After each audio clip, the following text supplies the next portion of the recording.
Há sempre uma infinidade de formas de se observar o mundo. Algumas dessas formas se tornam histórias, mas nem sempre essas histórias nos são contadas por aqueles que as viveram. Histórias que jamais foram vividas se tornam lendas. E por mais distante dos fatos que elas estejam, quanto mais tempo forem repetidas, mais se transformam em verdades absolutas. Durante muito tempo, o nosso passado nos foi negado. Nossas memórias foram ocultadas e nossos símbolos foram esquecidos. Uma hegemonia de pensamento se apresentou como único e suficiente e passou a permear o curso dos acontecimentos. Onde nos perdemos?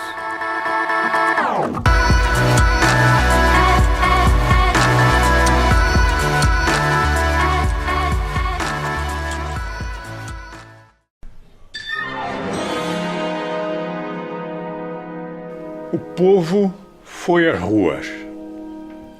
E agora? Agora vai continuar tudo exatamente como era antes, a menos que as pessoas mudem. Então há uma esperança. Mas para isso, nós acreditamos nas modificações que vêm de dentro para fora, aquelas que vêm do indivíduo. Então é preciso que a célula social, que é o brasileiro, que o indivíduo mude. Se o indivíduo não mudar, o governo e os governos não mudarão. Que porta eu pego? O que ele responde? Pra onde tu quer ir? Não sei. Então qualquer uma serve. Então se tu não sabe pra onde é que tu tá indo, se tu não sabe qual é o teu propósito, qualquer lugar, pra onde, não importa pra onde é que tu vai, porque se tu não consegue conectar aquilo que tu tá fazendo, pra onde é que tu tá indo com o teu propósito de vida, tu tá perdido.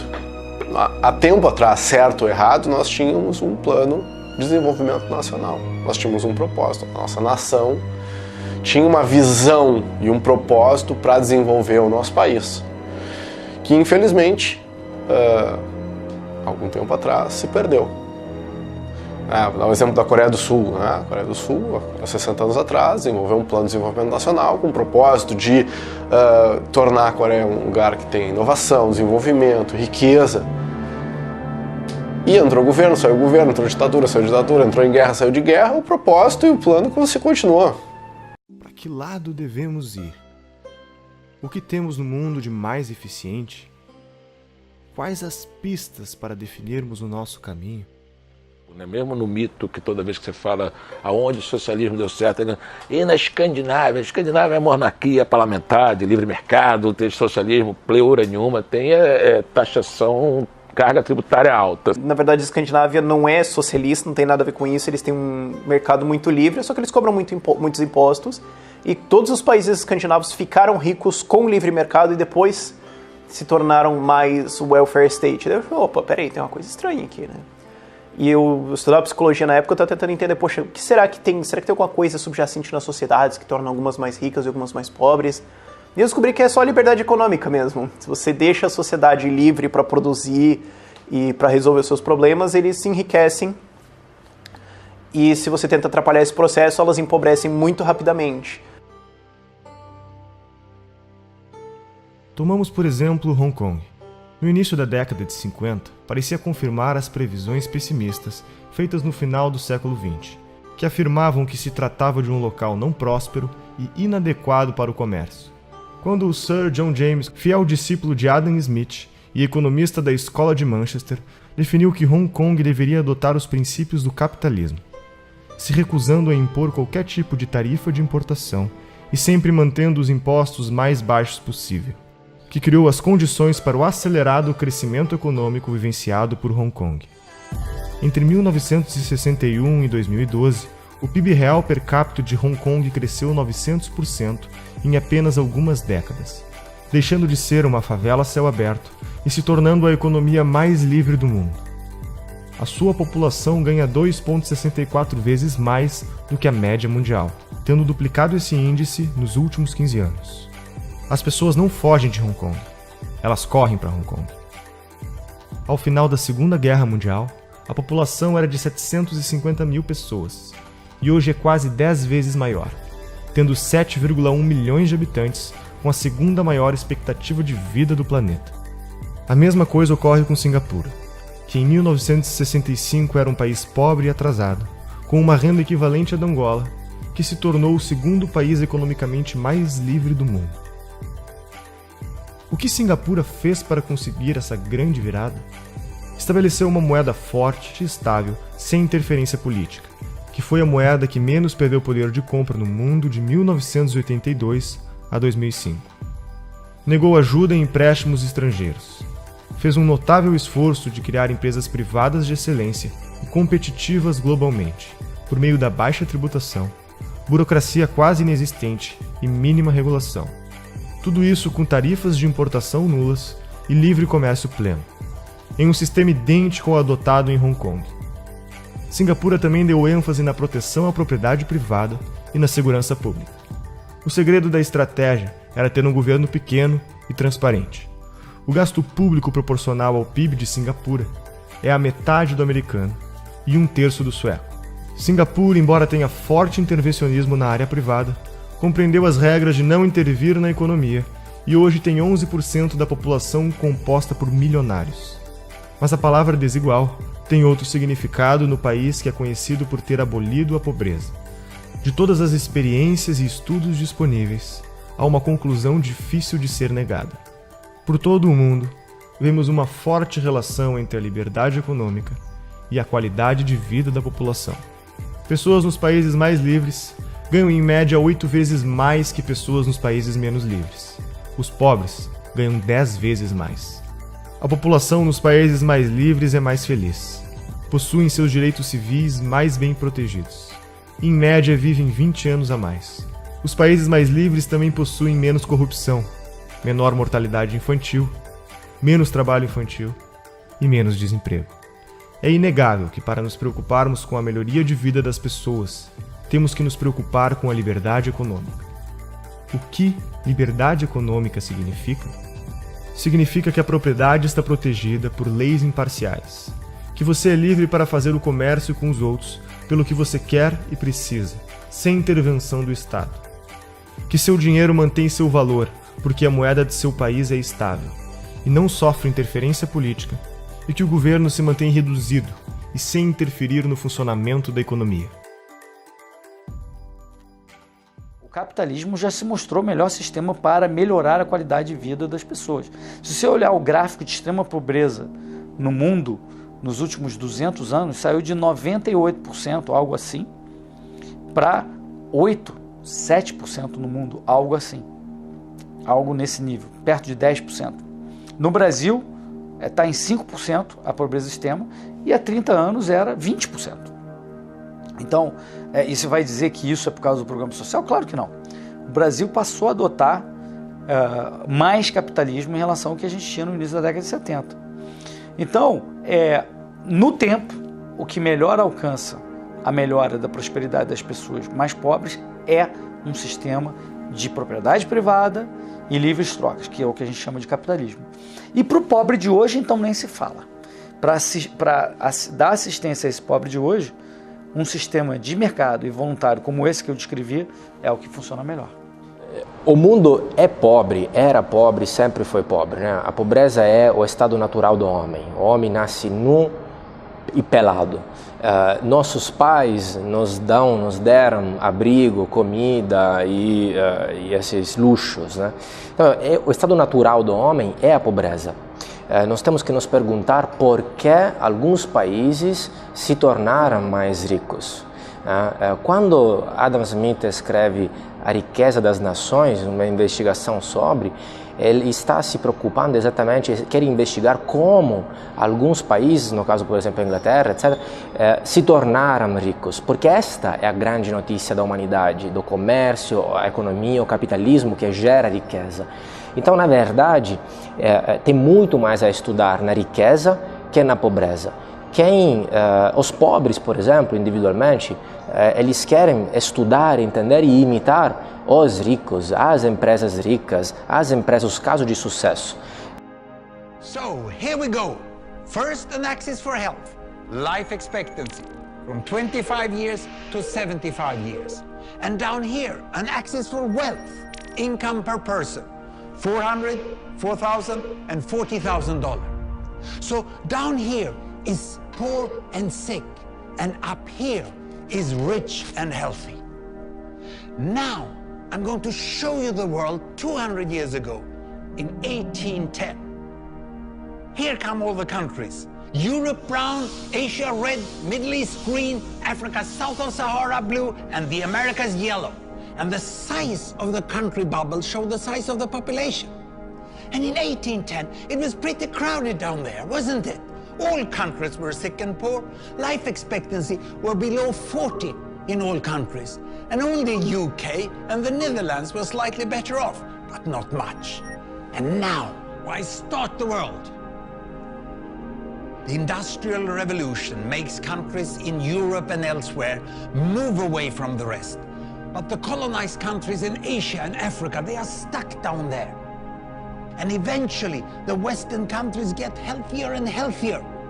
And now we slow down to show the impact of the First World War and the Spanish flu epidemic. What a catastrophe! And now I speed up through the 1920s and the 1930s. And in spite of the Great Depression, Western countries forge on towards greater wealth and health. Japan and some others try to follow, but most countries stay down here. Now, after the tragedies of the Second World War, we stop a bit to look at the world in 1948. 1948 was a great year. The war was over, Sweden topped the medal table at the Winter Olympics, and I was born. But the differences between the countries of the world was wider than ever. United States was in the front, Japan was catching up. Brazil was way behind, Iran was getting a little richer from oil, but still had short lives. And the Asian giants, China, India, Pakistan, Bangladesh, and Indonesia, they were still poor and sick down here. But look what is about to happen. Here we go again. In my lifetime, former colonies gained independence, and then finally they started to get healthier and healthier and healthier. And in the 1970s, then countries in Asia and Latin America started to catch up with the Western countries. They became the emerging economies. Some in Africa follows. Some Africans were stuck in civil war and others hit by HIV. And now we can see the world today in the most up-to-date statistics. Most people today live in the middle, but there are huge differences at the same time between the best of countries and the worst of countries. And there are also huge inequalities within countries. These bubbles show country averages, but I can split them. Take China, I can split it into provinces. There goes Shanghai. It has the same wealth and health as Italy today. And there is the poor inland province Guizhou. It is like Pakistan. And if I split it further, the rural parts are like Ghana in Africa. And yet, despite the enormous disparities today, we have seen 200 years of remarkable progress. That huge historical gap between the West and the rest is now closing. We have become an entirely new converging world. And I see a clear trend into the future. With aid, trade, green technology and peace, it's fully possible that everyone can make it to the healthy, wealthy corner. Well, what you have seen in the last few minutes is a story of 200 countries shown over 200 years and beyond. It involved plotting of 120,000 numbers.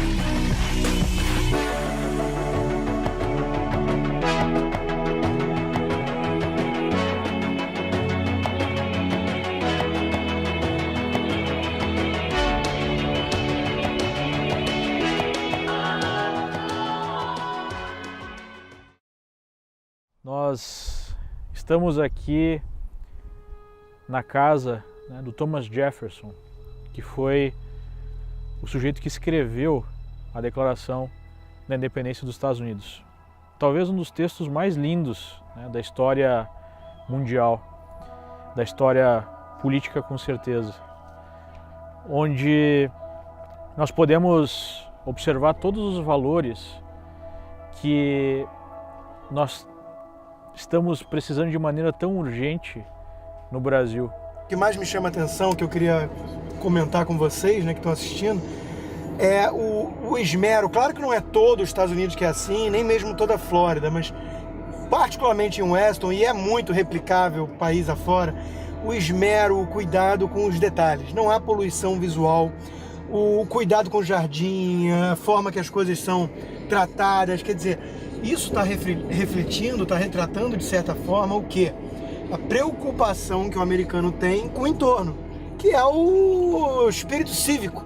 Os Estados Unidos fizeram, quando implantaram a nação deles, quando houve aquela discussão grande na Pensilvânia, na Filadélfia, sobre a Assembleia Constitucional Americana, que no início era para simplesmente emendar os artigos da Confederação dos Estados, mas virou uma Assembleia Constituinte, eles chegaram à seguinte conclusão, na minha opinião, genial para fazendeiros e profissionais liberais quase que isolados do mundo. Eles disseram o seguinte: olha, nós vamos respeitar sempre a propriedade privada, nós vamos respeitar as trocas voluntárias, só que tem alguns assuntos que a gente não sabe fazer de forma diferente, que a gente tem que, de alguma forma, fazer algo como num condomínio. Tem que ter uma convenção de condomínio, várias pessoas votando, e aí esse condomínio determina certas regras que são para coisas públicas, que a gente não sabe como resolver de forma privada de mercado. Então, para isso, eles falam o seguinte: ó, o governo não pode quase nada, salvo para essas outras coisas.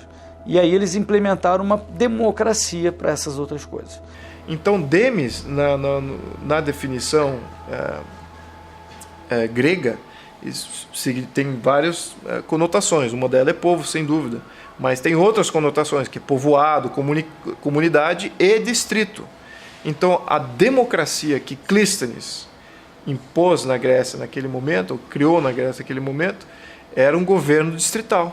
Essa é a definição real da democracia. Não era um intento do povo mandando, não era essa a ideia. A ideia era governo distrital, ou seja, no distrito você tem um representante, aquele representante é um representante legítimo, porque ele mora naquele distrito. Qual que é a ideia aqui? Fragmentação do poder da aristocracia. Enquanto que você tem no mapa de Atenas, você tinha 5 grandes famílias dominando, agora você tem 139 distritos. Então você fragmentou um poder que era concentrado em 5 famílias em 139 representantes, com poder jurídico e tributário. O poder, né, do povo está mais próximo de cada estado, o que evita, digamos assim, um poder totalitário tomar conta de um determinado país e oprimir os seus cidadãos. Então a verdadeira divisão do poder americano não está na horizontalidade, eu disse, do poder federal. Está na divisão de poder entre a União Federal, os estados e os municípios. Está na autonomia que os estados têm. Quando se pergunta, os Estados Unidos é permitido o porte de arma? Depende do estado. É permitido o uso de drogas? Depende do estado. A maconha é legal? Depende do estado. Qual é a pena por homicídio? Depende do estado. Até o direito criminal é estadualizado.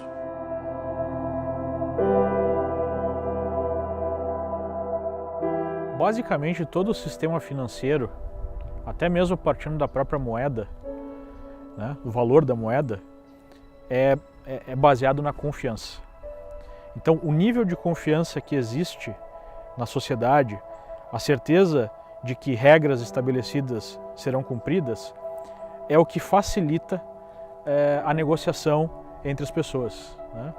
Eu só acredito que eu posso fazer um negócio e receber um pedaço de papel, porque nesse pedaço de papel está escrito que as instituições daquele país garantem o valor daquele pedaço de papel. Eu terei maior liberdade, maior confiança de fazer um negócio com uma contraparte, obviamente que, número 1, se eu tiver pessoas educadas e pessoas que cumpram, né, com a sua palavra, digamos assim, mas que eu tenha certeza que, se isso não acontecer, as instituições daquele país vão fazer com que aquilo que foi combinado seja cumprido.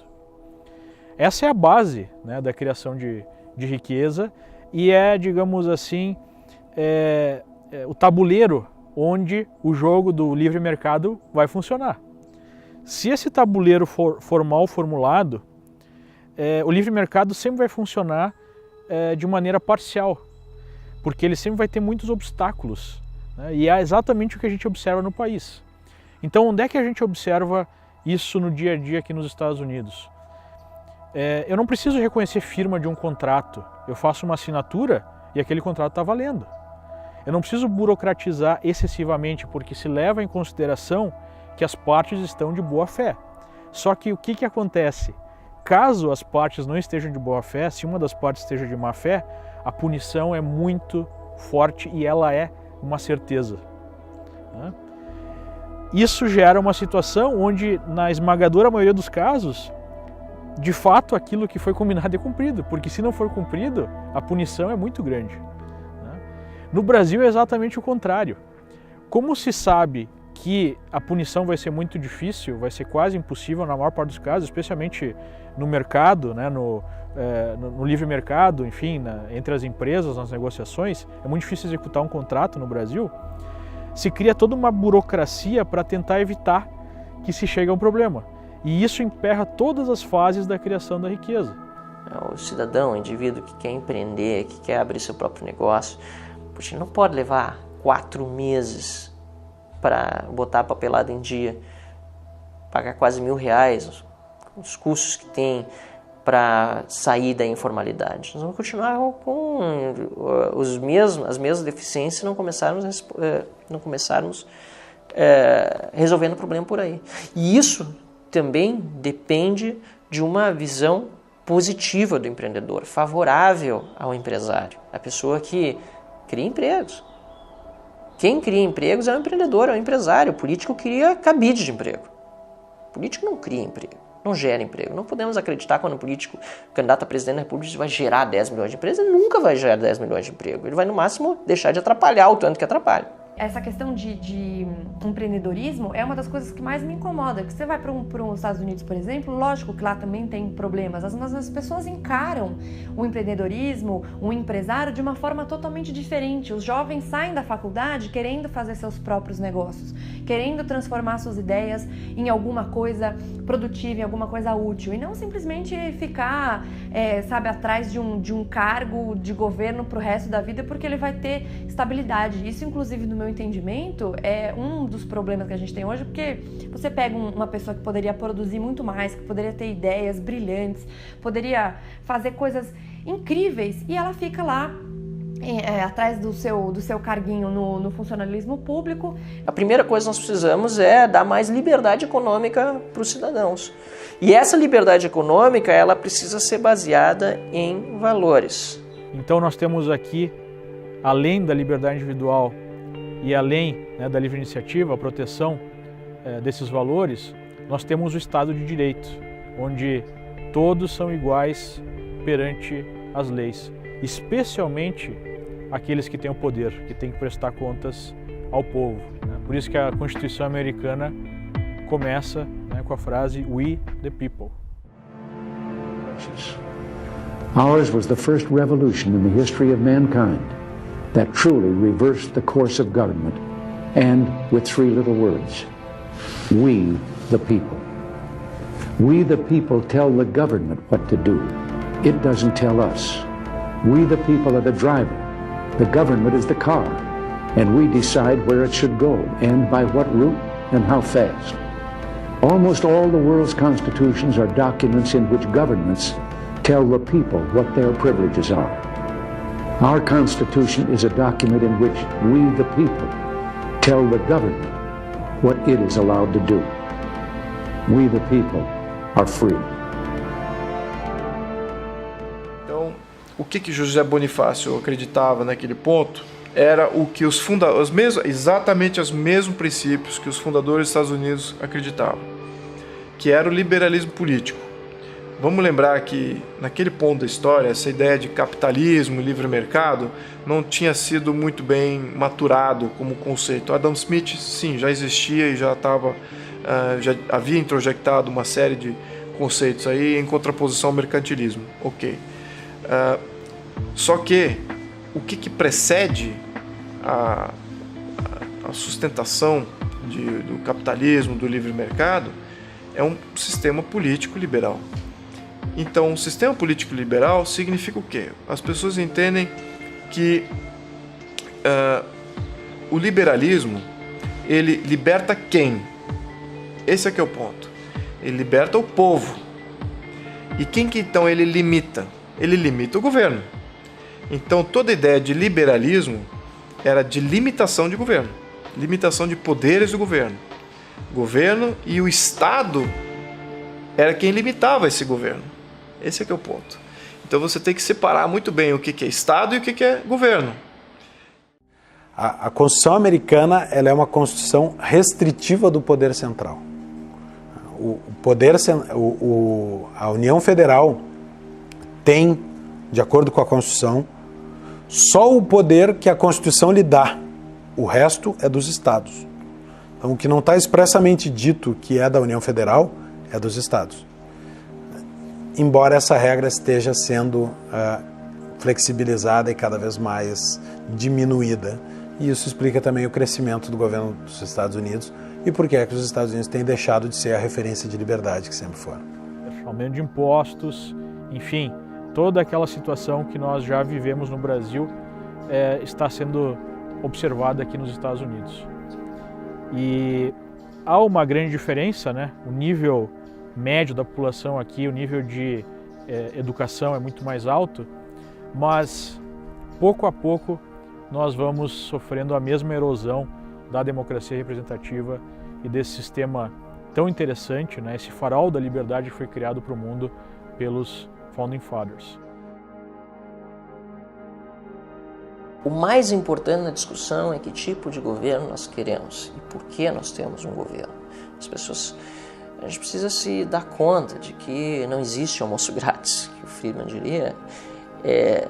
Não existe da mesma forma ganho de liberdade com um governo maior. Pelo contrário, aumentando o governo, pedindo mais governo, nós vamos perder em liberdade.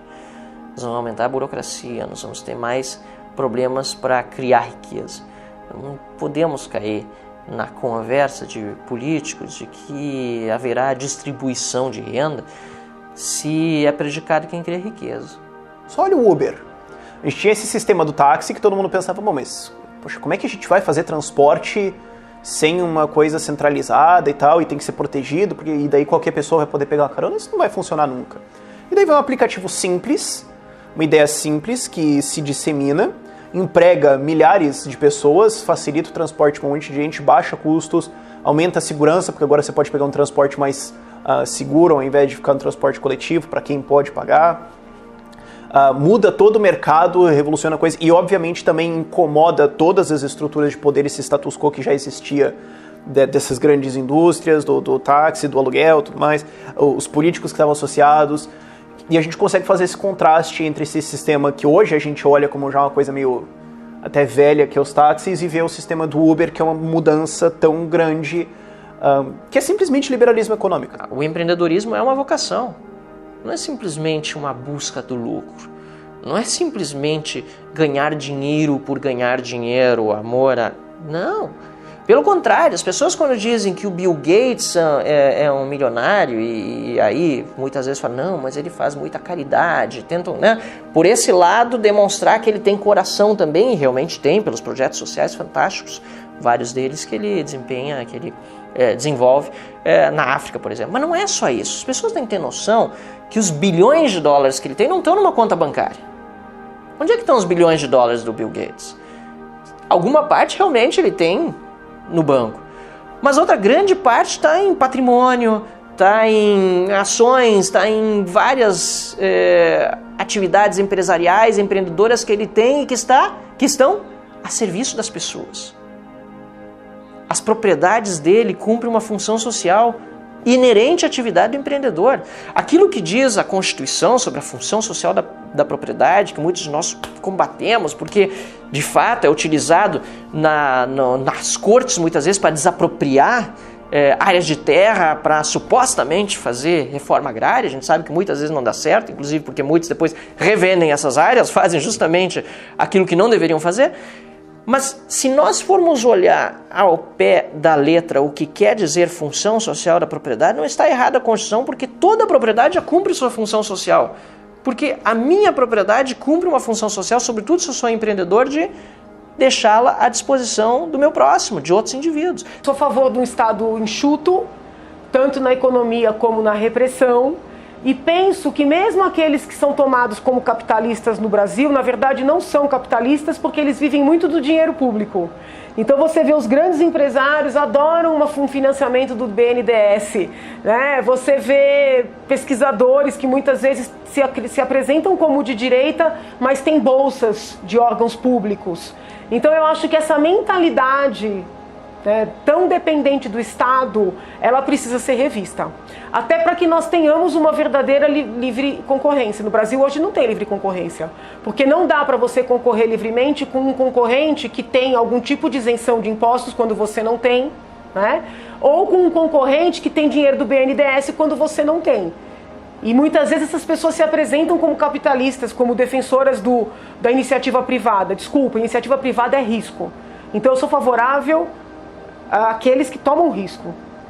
Toma risco. Vai ganhar dinheiro, vai produzir riqueza para o país, vai dar emprego, vai recolher tributo no risco.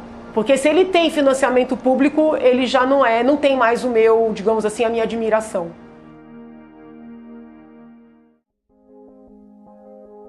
A natureza é soberana ao homem. Afinal de contas, somos todos uma parte dela. A realidade é formada por um universo complexo de tempo, espaço e dimensões cosmológicas que fogem do nosso entendimento. Os acontecimentos sempre são fatos e só podem ser testemunhados, vividos ou observados. As nossas interpretações podem ou não terem a ver com eles. E como se estivessem cada um deles conectados uns com os outros, numa sinfonia dramática, quase sempre harmônica, ao final, sempre parecem terem sido ordenados para que fizessem algum sentido.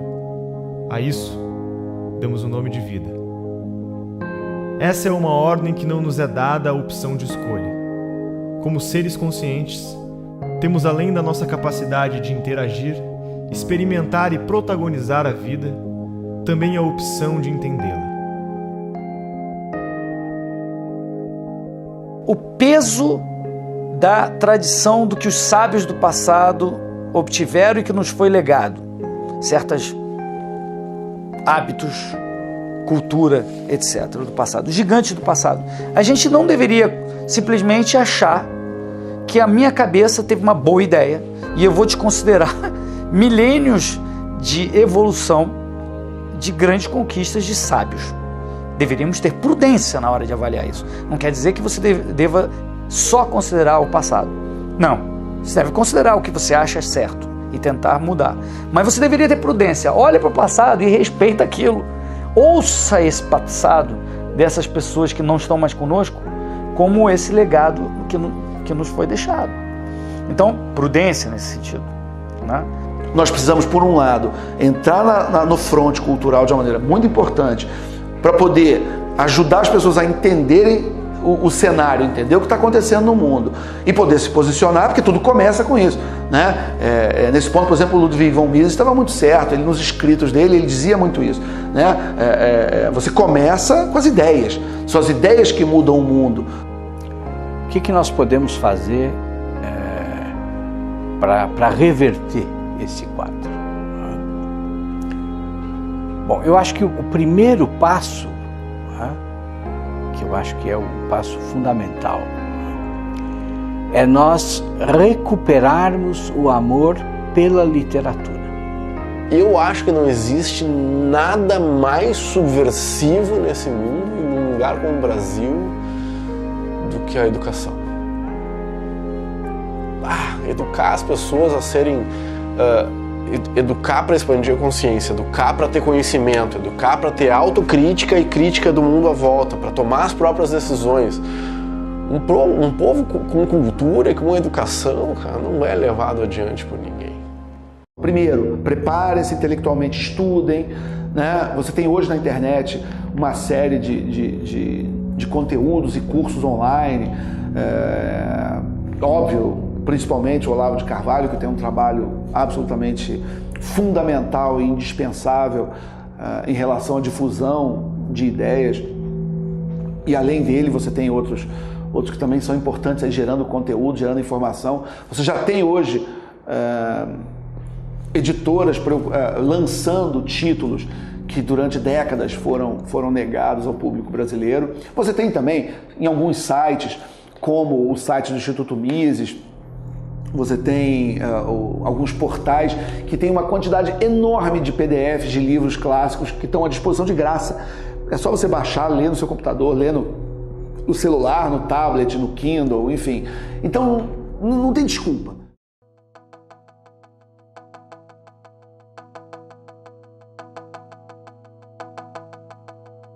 Ele torna obrigatória a fixação em todas as salas de aula do ensino fundamental e do ensino médio de um cartaz com os deveres do professor.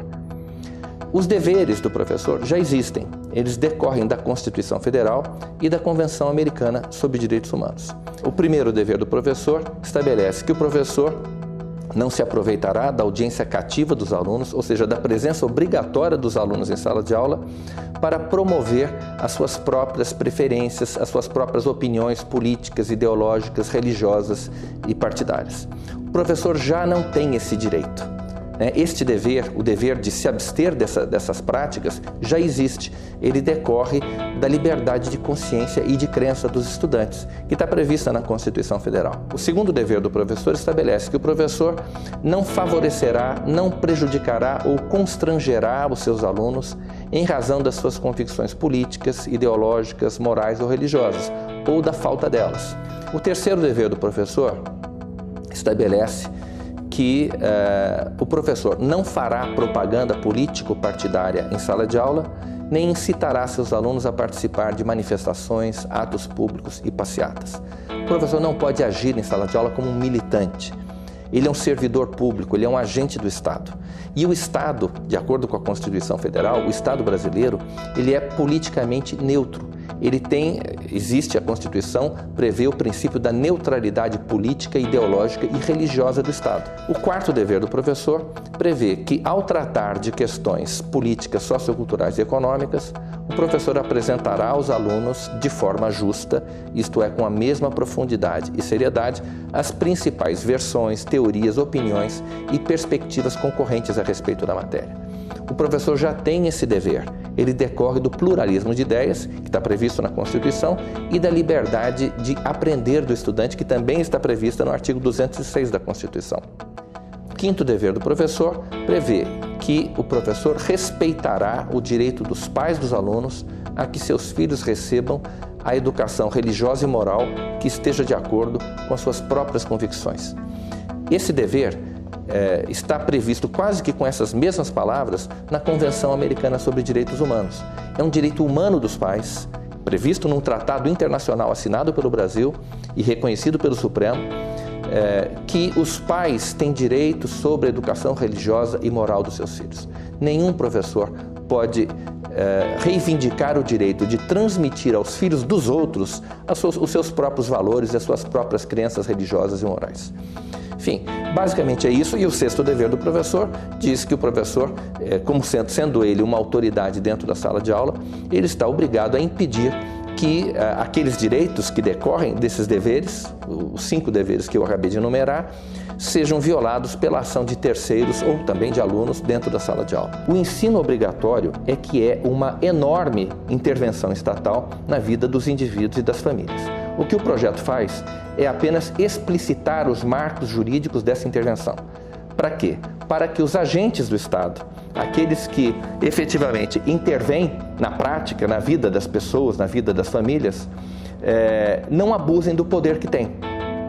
Então, ao contrário do que se diz, o nosso projeto não é uma intervenção estatal na vida privada. Ele apenas limita ou explicita os limites da intervenção estatal na educação obrigatória, no ensino obrigatório, sobre a vida das famílias e dos indivíduos. O ideal, me parece, seria que cada escola tivesse a liberdade de, a partir de um currículo mínimo, dar essa educação como quisesse e bem entendesse. Porque aí não só você está respeitando a liberdade individual, como você está respeitando a pluralidade de recursos na educação. E aqueles recursos que fossem melhores, ao longo dos anos iriam se impor como uma universidade que tivesse melhores resultados. Imagine se uma faculdade, uma universidade no Brasil começasse a produzir prêmios Nobel. É claro que as outras universidades e o povo em geral, todos respeitassem essa instituição de ensino como sendo competente. Vamos pegar aí alguns exemplos de grandes veículos de comunicação e vamos tentar estabelecer uma diferença entre eles. Qual a diferença do Globo, da Folha de São Paulo e do Estadão? Qual a diferença da Globo News em relação a esses três? Não existe diferença nenhuma.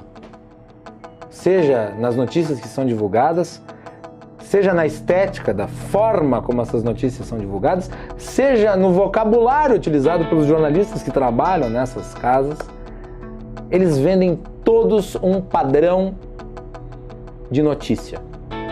Ao contrário, por exemplo, dos Estados Unidos, onde nós temos duas televisões que são diametralmente diferentes. A CNN, ela tem uma forma de dar as notícias, ela tem uma narrativa. Fox News tem outra narrativa. Eu não vou categorizar as duas, mas são absolutamente distintas. A mídia do Brasil já se descredenciou completamente. Eu acho que é difícil você pegar, difícil você pegar qualquer jornal do Brasil e você tentar dizer que aquilo é verdade por qualquer lado. Tanto para o lado que é o lado da defesa lá da esquerda, não acredita na mídia, na Globo, por exemplo, ou no UOL, ou no Folha, não acreditam. Nós também não acreditamos, muito menos ainda, né? Nós sabemos que aquilo tem gente que é aparelhada. Então a mídia caiu em descrédito. Então talvez seja um começo. Agora precisamos ter uma mídia em que uma base seja, ok, isso aqui é verdade, isso aqui é um fato, que seja um fato de verdade, não seja uma postulação militante. Então eventualmente nós vamos chegar numa mídia livre. A população em geral vê essa uniformidade do jornalismo, do que está sendo divulgado, e ao que ela recorre? Ela recorre a única fonte de informação que ainda é de fato livre, que é a internet. É a única onde todos temos, dependendo apenas da nossa forma de expor o conteúdo que nós produzimos, equalizar e repercutir da mesma forma que um grande veículo de comunicação hoje repercute. Graças ao invento de smartphones, de telefones como esse aqui, e do acesso à informação por meio de sites, de blogs, tu tem uma concorrência sendo criada. Hoje, um canal de Facebook ou um canal no YouTube pode gerar tanta repercussão quanto um jornal em horário nobre. Não precisa mais ouvir calado o que um jornal publica e mente sobre um assunto. Você pode contraditá-lo e inclusive repercutir muito mais do que ele numa resposta, que até pouco tempo atrás dependia exatamente da benemerência desses próprios veículos de comunicação em publicar. Isso não acontece mais hoje. Hoje as pessoas têm a liberdade, por meio da internet, de expressar visões distintas, de criticar, de fazer o Media Watch. O que é o Media Watch? É um veículo fiscalizando a informação do outro. É um veículo contraditando o outro. É um veículo complementando a informação do outro. Ou oxigenando as informações que são veiculadas.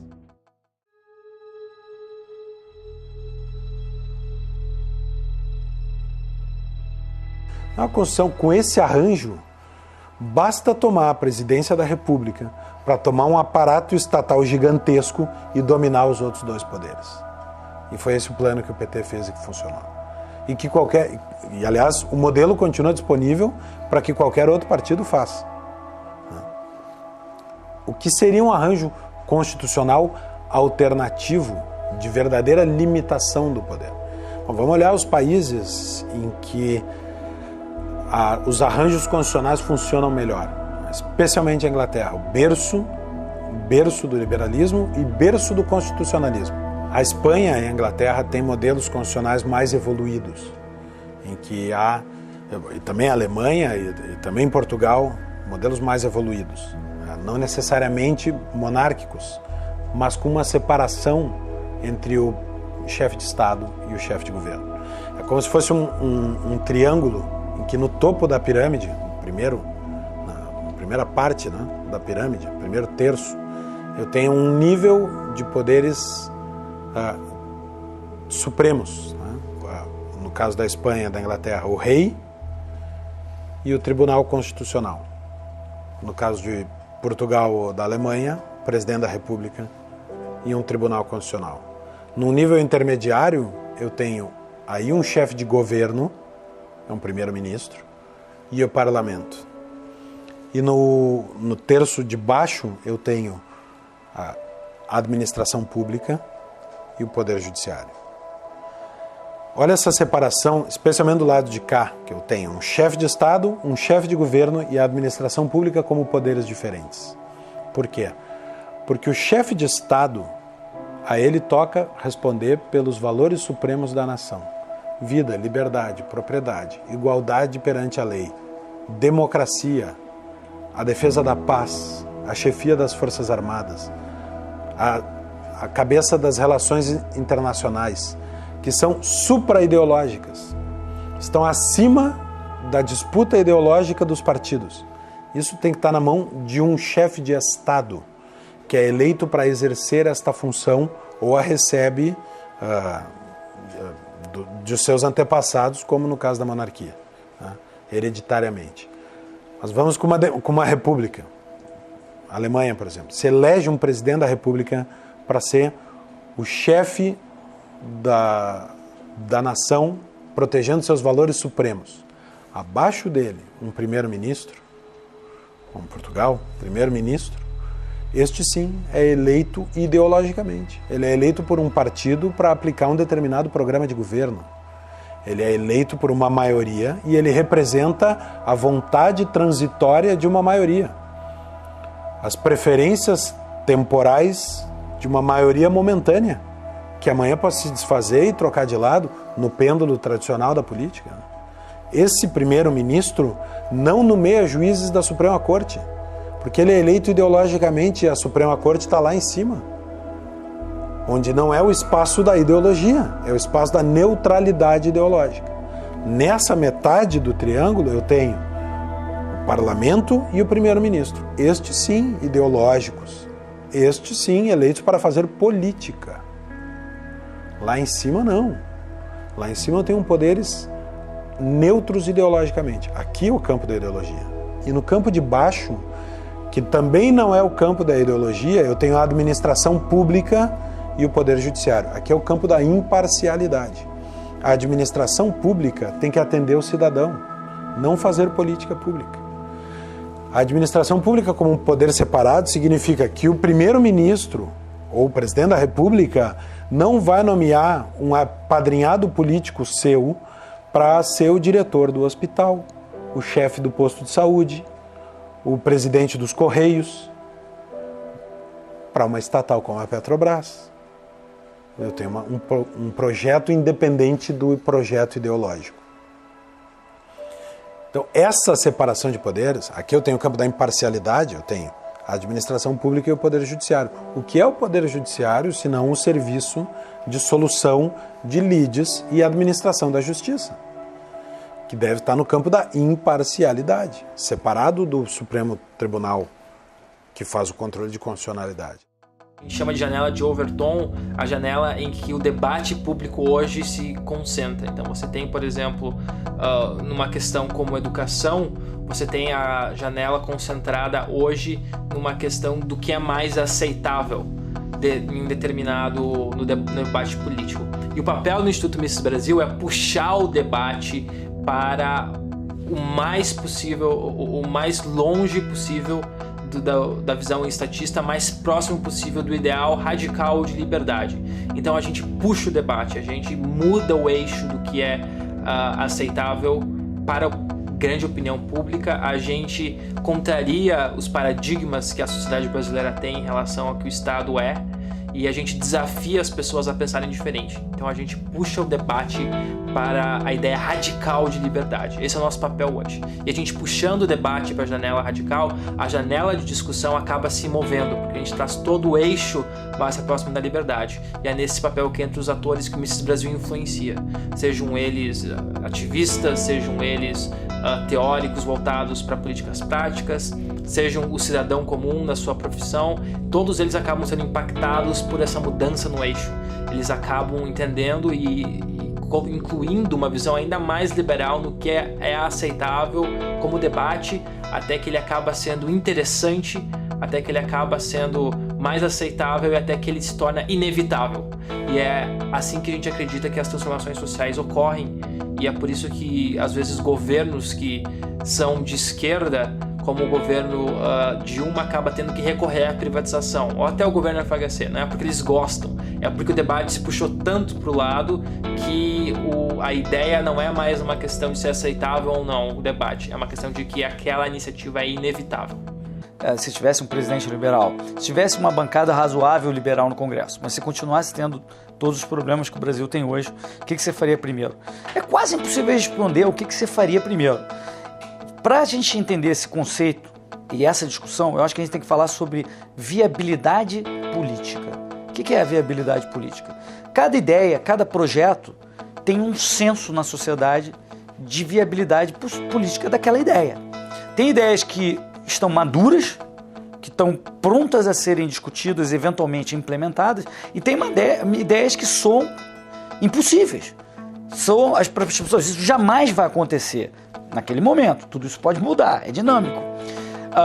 Os liberais deveriam estar focados naquelas ideias que estão já com a possibilidade de viabilidade política próxima e tentar empurrar aquelas ideias, né? Aquelas que estão, não centralmente, não o Hélio decidindo, mas se a gente tem a tal bancada liberal tentando isso e várias pessoas tentando isso, liberais, elas próprias vão ficar testando esses limites para verificar qual é a viabilidade política daquelas ideias e tentar aprová-las. Então eu acho que isso vai acontecer naturalmente quando você tiver essa tal bancada liberal no Congresso. Todos vão ficar tentando aprovar. Você vê o que está acontecendo hoje. Por exemplo, o Paulo Eduardo Martins é um dos grandes defensores do fim da contribuição sindical. Isso já é algo que no Brasil de hoje já tem uma viabilidade política. Se eu falar sobre acabar o Banco Central, algo parecido, não vai ter nenhuma viabilidade política hoje. Se eu discutir sobre isso hoje, não vai ter eco, porque as ideias ainda não estão maduras na sociedade. Já o fim da contribuição social parece estar maduro, mas precisou o Paulo Eduardo e outros deputados, mas o Paulo Eduardo Martins, que é liberal, empurrar isso, discutir isso, tentar passar. Eu estou trabalhando no Estado, para o Estado, vamos dizer assim, mas eu estou sendo coerente com as minhas teses, com as teses liberais, minha proposta o tempo inteiro, todos os dias aqui, em algum momento eu falo em redução do Estado, eu evito a ampliação do Estado, voto contra. Então é alguém com esse discurso, vamos dizer, entre aspas, um infiltrado, trabalhando dentro da máquina para reduzir o mal que a própria máquina causa. Não há conflito nenhum e as pessoas entendem isso. Nós estamos vivendo a história. Fizemos, como disse, grandes coisas pelo Brasil, mas precisamos urgentemente de uma reforma institucional para eliminarmos alguns excessos do gigantismo estatal. Então aí você tem 3 pilares que constroem esse Estado liberal. A primeira é um Estado de direito, com limites de poderes, freios e contrapesos entre diversos poderes. Os poderes têm que ser completamente fragmentados e o povo tem que ter uma reflexão em cima de todos esses poderes. Na minha opinião, o sistema político que funciona melhor é aquele em que a propriedade privada é sempre, em todos os momentos, respeitada em todos os aspectos. Se você tem isso, e você então respeita as trocas voluntárias, você tem o melhor sistema político possível, na minha opinião. Nós temos que ter uma fidelidade partidária.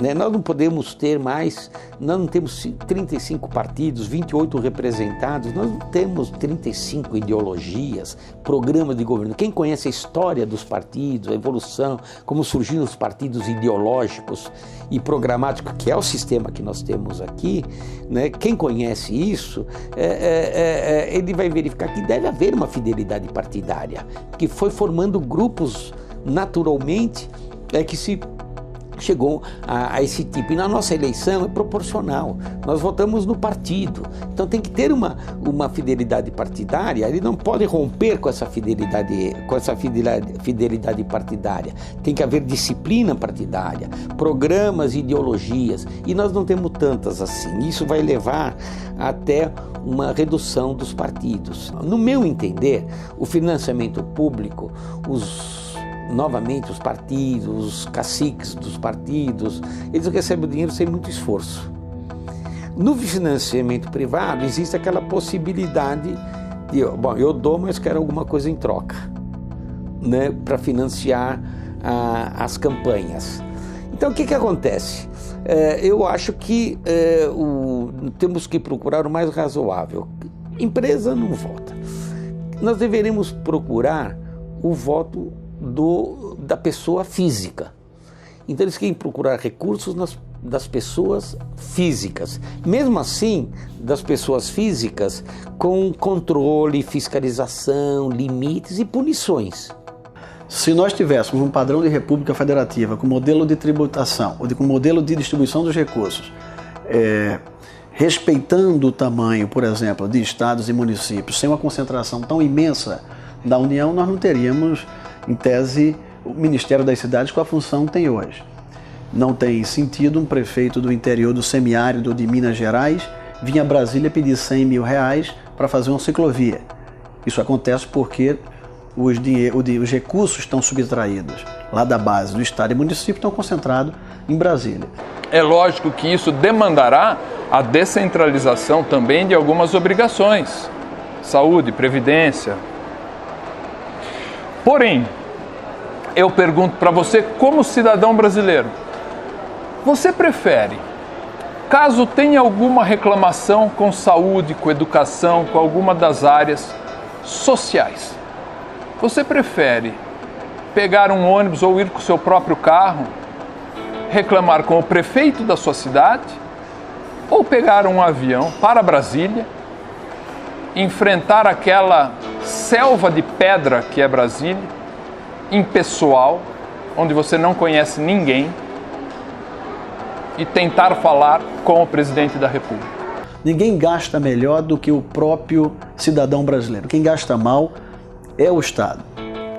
Reforma tributária, reforma trabalhista, reforma previdenciária, reforma administrativa para criarmos a burocracia profissionalizada, são reformas fundamentais. Eu acrescentaria a reforma do judiciário. Então, mais de 25 milhões de pessoas estão desempregadas. E como você resolve isso? Não tem como você resolver isso se a nossa legislação trabalhista faz com que o empresário pense 1, 2, 15 vezes antes de contratar alguém.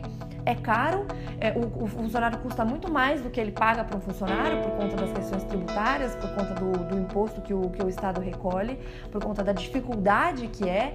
Então, obviamente que ele vai pensar 1000 vezes antes de contratar um funcionário. E a gente tem que pensar na questão do salário mínimo. O salário mínimo é uma bobagem gigantesca. Vários países desenvolvidos não utilizam mais essa métrica do salário mínimo. Então, o salário mínimo você estipula lá, sei lá, R$880 é o mínimo. Você tira do mercado de trabalho um mundo de gente, principalmente gente que está entrando no mercado de trabalho agora, ou que está fazendo, que poderia fazer trabalhos de pequenos períodos, por exemplo.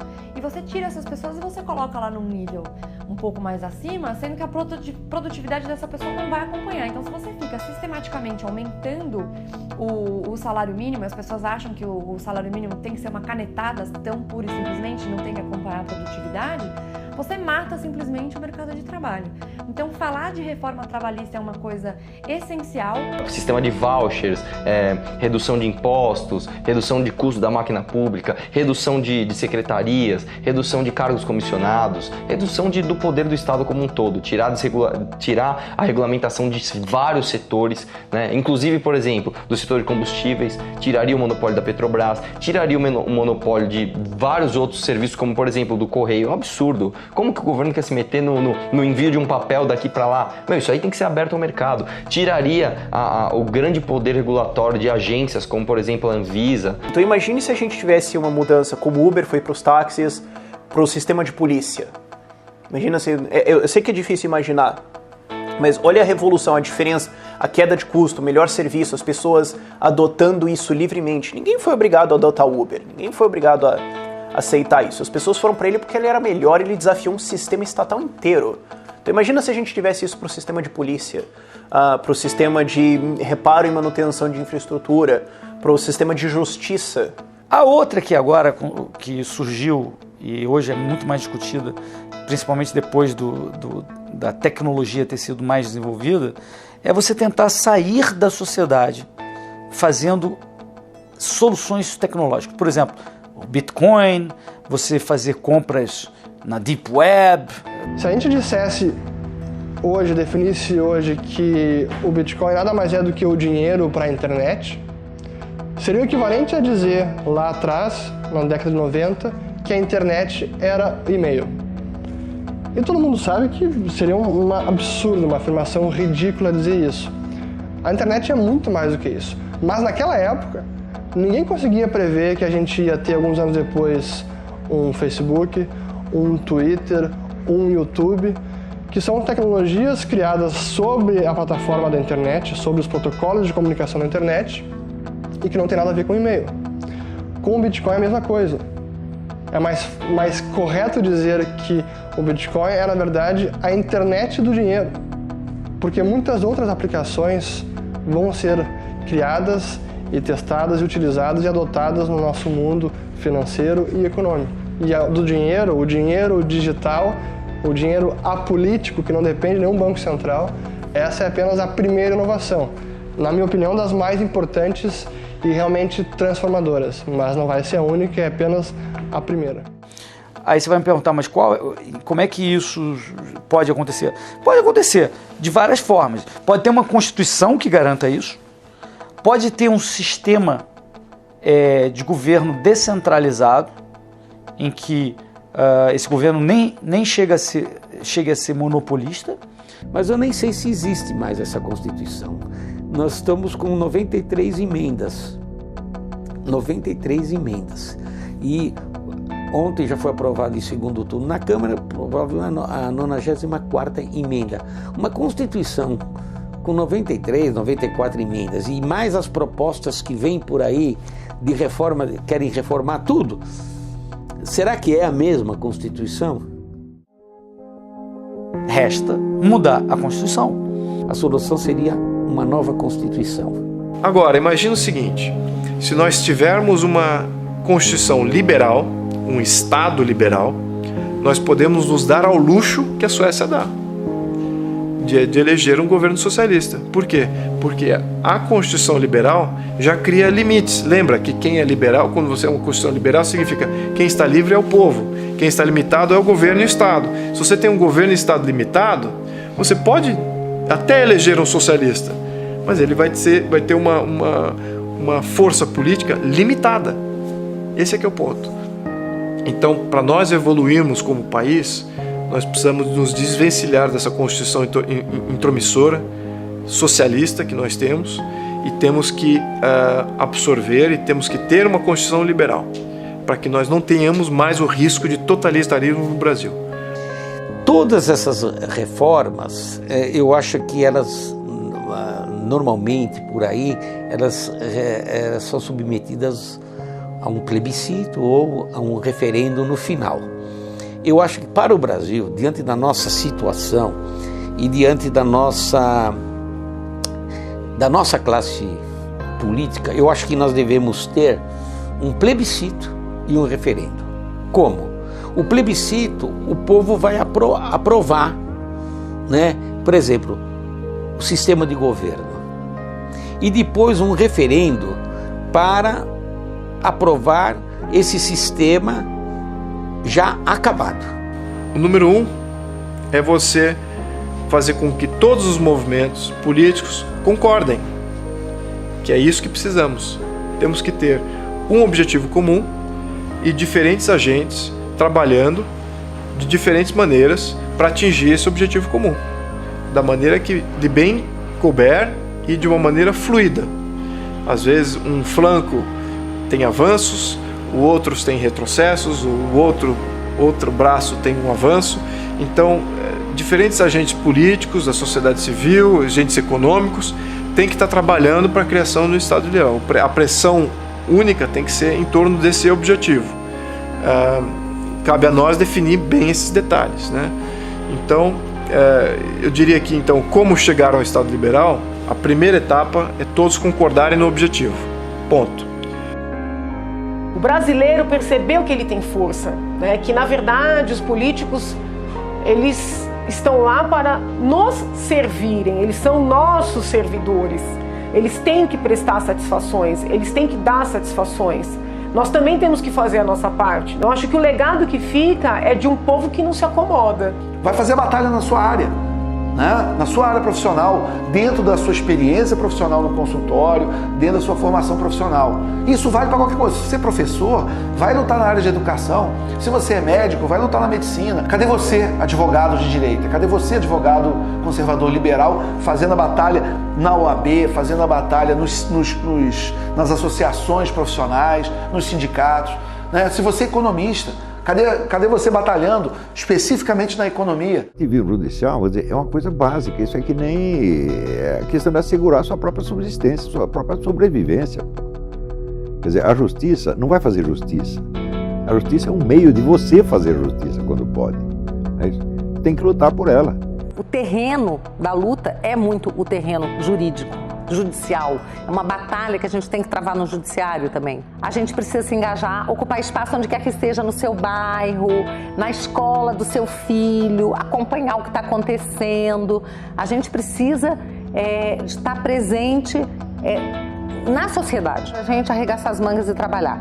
Não dá mais para só viver a vida em paz. Só tocar, né, sua vida social, familiar, tem que se engajar politicamente, porque se a gente não faz isso, a gente não muda. Eu tenho uma frase que é o seguinte, ó: a política é como uma TV sem controle remoto.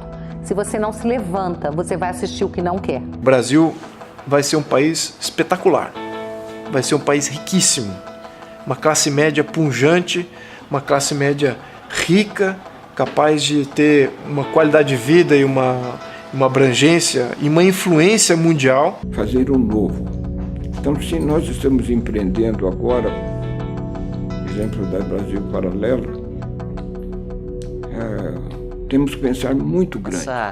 Esse novo momento político brasileiro da comunicação por meio das redes sociais que permitiu que tantas pessoas se manifestassem, fossem às ruas e agora continuem se manifestando em uma espécie de Brasil paralelo.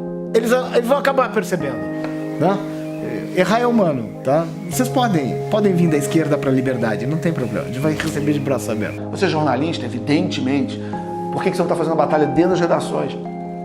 Se você é um artista, dentro das artes, se você escreve roteiro para cinema, para minissérie, né?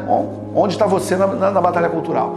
Então, se você não quer participar da batalha cultural, mas você entende a importância dela, você entende o tamanho dos problemas que o Brasil e o mundo e o Ocidente estão passando nesse momento, que é um momento complicado da história, e você tem algum recurso financeiro que você possa ajudar, ajude, bota a mão no bolso. Hoje nós precisamos de investidores, nós precisamos de gente que apoie blogs, que apoie cursos, que apoie think tanks, que apoie institutos, o nascimento de canais de televisão, ou que banque iniciativas como essas que eu falei, que aconteçam, escola sem partido. Então eu quero um país com pessoas de almas e mentes livres, né, que possam dizer o que elas realmente acreditam, o que elas realmente sentem, sem medo do patrulhamento, né, sem medo de serem estigmatizadas. Eu acho que, além de um país transparente, né, que é o que a gente luta muito por isso também, eu acho que essa liberdade de pensamento, de manifestação, para mim é algo muito caro. Então, se eu pudesse ser lembrada como alguém que lutou por isso, eu já vou estar muito feliz. Se não agora, quando? Brasil Paralelo responde essa pergunta. É agora.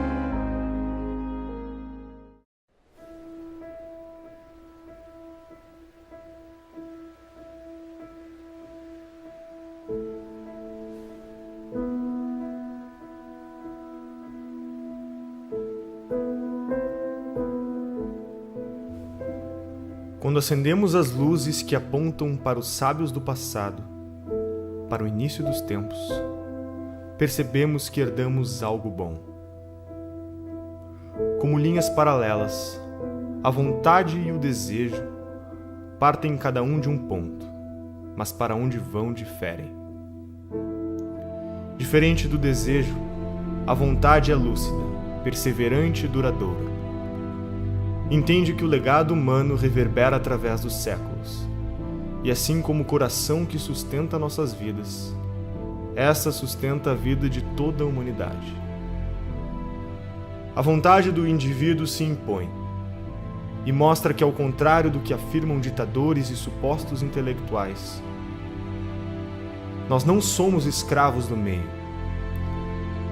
A vida pode nos desgastar ou nos afiar, mas isso depende do aço de que somos feitos. A vontade nos fez superar o impossível e dar aos que amamos o maior presente de todos: a esperança. Onde há esperança, há vontade. E onde há vontade, há um caminho.